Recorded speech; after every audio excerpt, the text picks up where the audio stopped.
everybody, welcome back to my channel, and if you're new, it's really nice to have you here.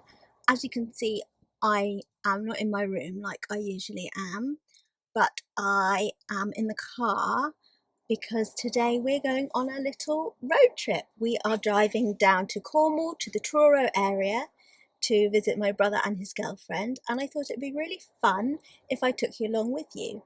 Last time we went down, it was October last year, and I filmed a tiny bit of the journey down and more of my time down in the actual area, but I thought it'd be really nice to do a vlog of us travelling down, where we're going to stop, how I managed the journey and everything like that. It's actually about 9:30 in the morning, which I mean, I had to take my vitamin B12 injection in order to even get this far, and I had to have help to get dressed and to get washed and get to the car and all of that jazz. So I'm exhausted already. I mean, I didn't even have any energy to really do any of this as it was, but hey, we're here and we're about to leave.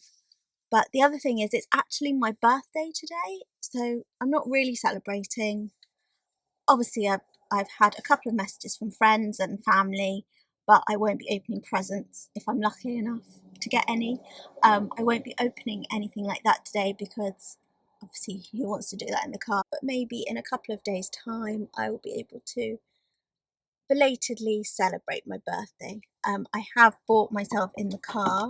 I've saved myself some of this chocolate, which is actually from Cornwall, that my dad bought me the last time he went, from a company called Cornwall's Chocolate Co. It's gluten-free, dairy-free, soy-free, vegan, palm oil-free, and most importantly, well, not most importantly, but key to why it's special for me is because it's made with coconut sugar. So it's unrefined sugar, as most of the time I can't eat refined sugar. So this is a yummy treat that I've saved especially for the journey, and I've had it for over a month and it's been really hard not to eat it. In fact, I had to get my mum to hide a couple of the bars just so that I would have some left, because I am definitely going to eat chocolate if I see chocolate. It is just one of my favourite foods. So we're about to start the journey. I think we're going to drive for a couple of hours before our first stop, and I've already planned it out in a great book called The Extra Mile, which I bought from my father a few years ago, and it's proved to be so good that everybody's buying it for everybody for Christmas presents in the family. And so I bought myself a copy, and it's all about alternative motorway service stations. So instead of having to stop at horrible ones or chain ones, you could lovely independent ones, all the way through, from purpose-built alternative service stations to little cafes in villages or farm shops or pubs if you want a proper sit-down meal. And they range from being right on the road to about a 10-minute extra journey. So it really depends on where you're going, what you're doing, how long in your car, as to what kind of place you choose. So I skimmed through and I found some places to stop at. It's better for me if I can pre-plan because of loo stop and food stops and rest stops. So it's better to pre-plan rather than just go, oh, where are we now and where are we near? So hopefully we'll manage to get to those stops, and I'll show you those when we get there. We are now in Wiltshire, Mummy. Are we? Yes. It's interesting. How many counties will we be travelling through today? I don't know, we've done West Sussex, Surrey, Hampshire. Did we go into Hampshire? we may have done through Hampshire, yeah, because we went through near Basingstoke. So yes, and now we're in Wiltshire. So Mum's just forced me to whip out the camera because we're in a traffic jam, and then we realised it's because we are approaching Stonehenge, which you can't really see on the camera currently because of all the cars. I'll try and zoom in a bit. There we go. Stonehenge. It's a bit blurry because we're quite far away. That's what all this traffic is about, people going to Stonehenge.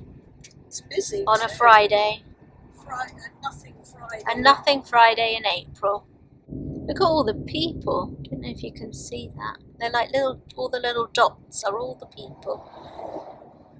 We've been to Stonehenge, haven't we? Yeah, we don't realise how big it is, do you? You see it on TV, just as... Well, even on my phone here, it looks quite small. You can't get the real perspective of it. Yeah, but you can't really tell that on the camera from this distance. It's gone now. There we go, we get a much clearer view of Stonehenge through the cars. For those of you who've never been, here is a little taster. So you don't need to get out your car and have a look. You can just drive past in slow traffic and it's just the same as going. There we go. You're not allowed to touch the stones anymore. No. Well, it's probably a good thing that you're not allowed to touch them. We want it to keep standing for thousands of years more. It's got lovely countryside the other side too. This is Salisbury. This is going towards Salisbury Plain. I don't know where Salisbury Plain actually starts. That was an exciting interlude if it wasn't for all the horrible traffic it was causing delay on our journey. Otherwise I'd have been a bit more excited, but I just want to get to our first coffee stop. And now we're carrying on with our journey and hopefully no more traffic. We are here at our first stop. Welcome to Visit Hillbrush. That was 30 seconds off the main road, so that was good. Let's see if we can get a disabled space. Well, there's a space By the disabled. Oh, there is a fantastic. There is a disabled spot. We are here. All the different brushes they sell. What is that you found there? for tubes, I imagine. Oh, because yeah. Tube brush, £3.50. Who's not achieving something worthy, and I couldn't help but worry. They'll think that I'm not interesting and terrified that they will see. Inside it feels like I could self-destruct, 'cause maybe I was never good enough. Then I hear you scream, I hear you shout, I hear you talking way too loud. What's this one here? Look, curved one. Hat brush. Sort of thing Dad would like. Stiff upholstery brush. Ideal for removing stubborn marks from carpets. Becca, that's what you Oh, a broomstick. For my birthday today, I'd like you to buy me a broomstick. Just so many brushes. Paint brushes. Courtney, if you need any paint brushes. What are these? Here, look. Oh, I don't know. Domes. Shall we have a look? Cobweb dusters and brooms made of horsehair. They look a bit like, almost like chimney. They're lovely. But look, that's the book. That's the newest version of the book that I found this place in. It's a lovely lovely restaurant. The cobblers have done so well. Oh yeah. Oh wow, look at all the cakes. All cakes and clay bakes, they've done Nice scones. nice tiffin. But I'm not going to be tempted. Earl Grey and blackcurrant cake. Yummy, yummy, yummy. Can you do a takeaway coffee? We can, yeah. What would you like? Can I have a decaf flat white? Just the one. Life-changing coffee, apparently. Eco-roasted in Dorset. Carbon-neutral drink. So we just stopped for our lunch stop. As I showed you, we just went round the shop at Hillbrush and Mum got a takeaway coffee. Hillbrush is a museum and factory and gift shop and restaurant, all about their brushes. They've been going since 1922. This is their leaflet. You can find lots about them online, but it was literally 30 seconds off the road. And now we've got our picnic lunch, our takeaway coffees. We've even got a birthday card from Mum to make it a birthday lunch. In the car, birthday cake. Oh my god, they're amazing. What are they? They're triple chocolate cakes out of the... Triple chocolate cake! They've got like a chocolate fudge in the middle, Oh. and then they've got buttercream Oh on my the outside. god, this looks amazing! You didn't know? Why? How would I know? Because I left the tin out on the dining room table and you came down. I saw a tin on the table, but I thought it was just for teaching. Well, I am pleasantly surprised, very happy, very shocked, and I look forward to having one on our next break. Happy birthday to me! Chocolate cake is all I really need. If you want to make me happy, make me gluten-free, dairy-free, refined, sugar-free chocolate cake. You've actually got no ingredients left at home now. No ingredients left at home to make the chocolate cakes for my birthday. Well, that's very nice. And I was worried that I would have to watch Mum eat a lovely cake from a service stop, and I'd have to sit there with my mint tea while she ate a cake on my birthday. Let's see if I'd let you do that. Just that voice inside my head. We're at the next stop, which is called Hog and Hedge, which is a modern alternative independent version of a service station, so probably no interesting gift shop at this one, but that's good because we just want to quickly go to the bathrooms and Take the next left, then turn right. pull in and pig out. Here we go, fresh food, Hog and Hedge. Oh, the lovely blossomy trees. Fresh food made from scratch. Yes. I never tried scratch. What scratch tastes like? Is it like pork scratchings? Well, maybe. Now let's find Where's the the disabled disabled? spot. There They're all isn't none they're all disabled. full. That's the travel lodge. They're all full. Maybe go in here. I feel like my life is always searching for disabled spots, as there are never enough. Oh, look at the lovely cake. No.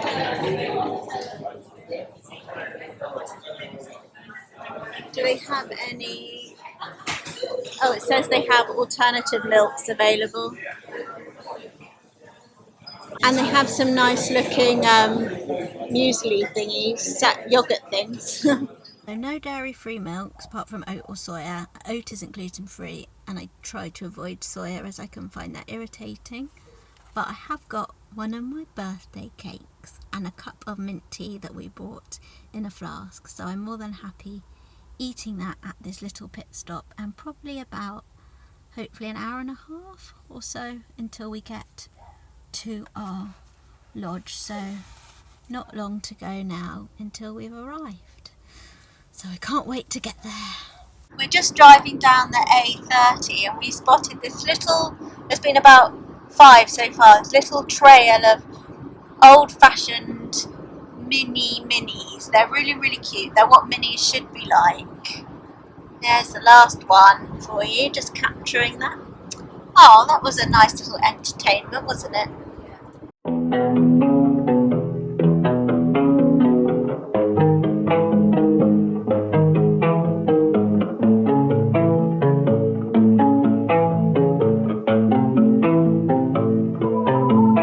When I walked into the crowded room, I saw the girls I knew at school. I waited in the corner and heard them talk about all the things. Down we go, down the Falmouth Road and back into the lovely countryside, and in about 1 mile you're going to turn right, and it's a very sharp turn if you remember. Whee! Yes, 1 minute or 2 minutes or 3 minutes until our destination. This is the road up to the Killiow Eco Lodges. It's so pretty, all the countryside around here. I just thought I'd finish off my travelling down to Cornwall vlog with a quick tour of the lodge we're staying in, because it really is rather nice, and I thought it would just be a good ending for you to see where we've ended up. So I'm just standing out the front at the moment. If you can see behind me, there's a ramp down which goes to the car parking space, which is really useful for my wheelchair. It's completely accessible. So I'll just take you in through the front door, which actually is a keypad lock, so electronic keypad lock, so you don't need to have keys, which the lodge is equipped for 6 people, so that's really, really handy. You don't have to worry about losing the keys as well as the place you're staying in. But I'll just close the door and I'll swivel the camera around so you can see where we've been staying. So this is just the entrance hall, and it's really spacious, loads of room. That's the cupboard for coats and things. You don't really need to see that. Lots of lovely artwork on the wall. I just whiz straight through quickly into the sitting room, which has the beautiful views out. It's clearly enough space for 6 people. A gorgeous wood burner, and wood if you need it, although we haven't actually needed it because it's so warm, so well insulated. These are little eco lodges. That's the terrace. I mean, it's fantastic. We sat out there on Bank Holiday Monday and it was really fantastic. It was gloriously sunny. There was, yes, 6 of us and a dog. And we had a barbecue, which they don't provide barbecues, but my brother and Courtney had a little portable one, and with permission from the owners, we had one on the deck, so that was really rather lovely. And then you can just see the view again. It is just spectacular being here, just sitting in the lounge, sitting peacefully looking out of that with a cup of tea, doing nothing is just absolutely glorious. So yes, that's the living space. This is the dining room. We've got the dining tables pushed back against the wall at the moment so we can fit the wheelchair through this gap, which I'm not using right now because it's too difficult to film and there's no one at home with me to help. But this is the kitchen. It's really spacious.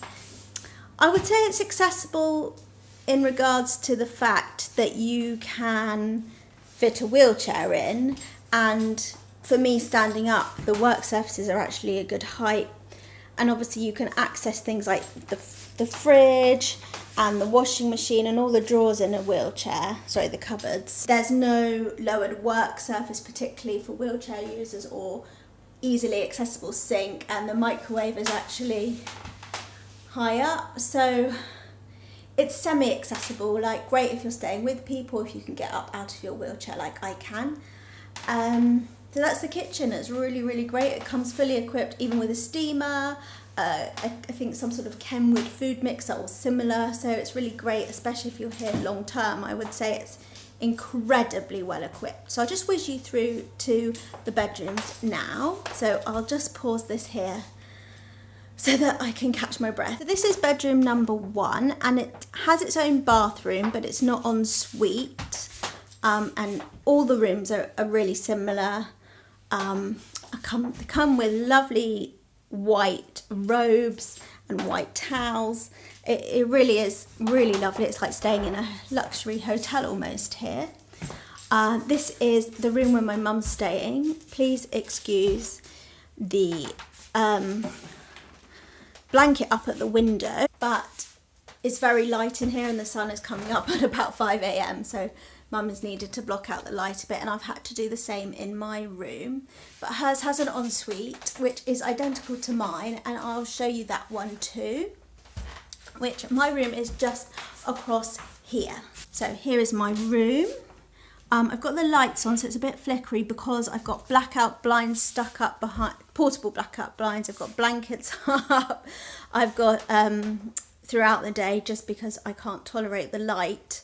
So I can't show you the view, but it was similar to the view out the bedroom next door. What I like about these rooms are these dinky little dressing tables. The only downside is when you're sitting trying to do your makeup, you can't actually see in the mirror, even if you're quite tall. So definitely not designed by a woman who needed to dry her hair or do her makeup.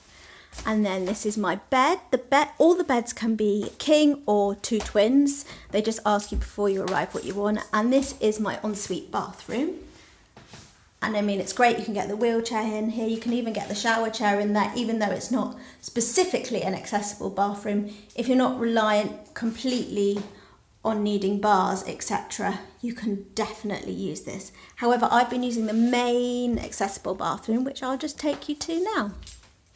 So this is the main accessible bathroom. They bought me a shower stool. You can also request a shower chair.